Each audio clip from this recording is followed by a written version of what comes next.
Rex Splode will always be one of the best Invincible characters just because of how deep his story goes. As a kid, Rex would have to steal food for his family because his parents forced him to. But once Rex is caught by Dr. Radcliffe, his life changes forever.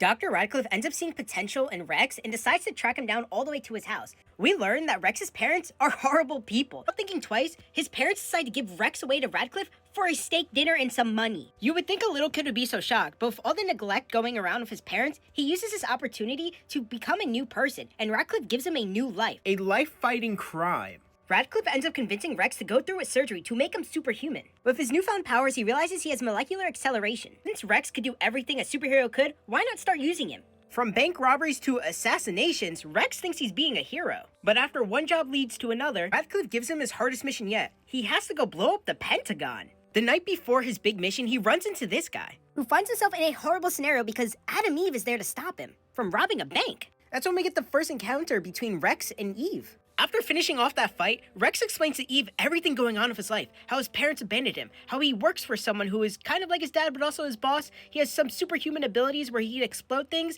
and now he's on the way to go to the Pentagon to kill someone. And Eve realizes this is kind of crazy, so why don't you stay tonight, Rex? This whole time, Rex has been debating if he's actually saving people or ruining people's lives. One conversation with Atom Eve saves Cecil's life and also makes him think it's time to pack up and move on. That's when Rex realizes he might have been covering up someone's loose ends instead of actually saving people's lives, because that guy right there, he's blown up his house. All Rex wants is the truth, and Radcliffe doesn't care. He just wants Rex to do his job, and he's curious why the Pentagon wasn't in the news today. But Rex begs to differ. He thinks he's covering something up, and an enraged Radcliffe smacks Rex. Gave you everything, a home, a job, and money. That's when Rex realizes he's been betrayed again by a father figure, someone who he trusted, and it just shows how gullible you could be as a kid.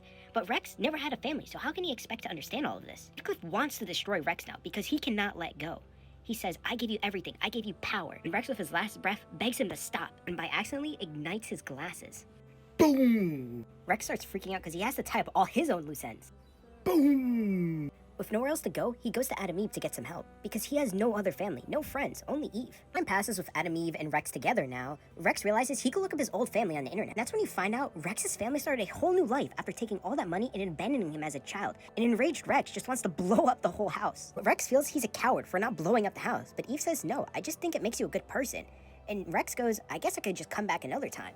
But that's the start of Rex becoming a humane character. It all starts with him questioning the whole Pentagon bombing, but he really doesn't show his true self till this moment right here, way past the time when he was a little kid just stealing because his parents forced him to.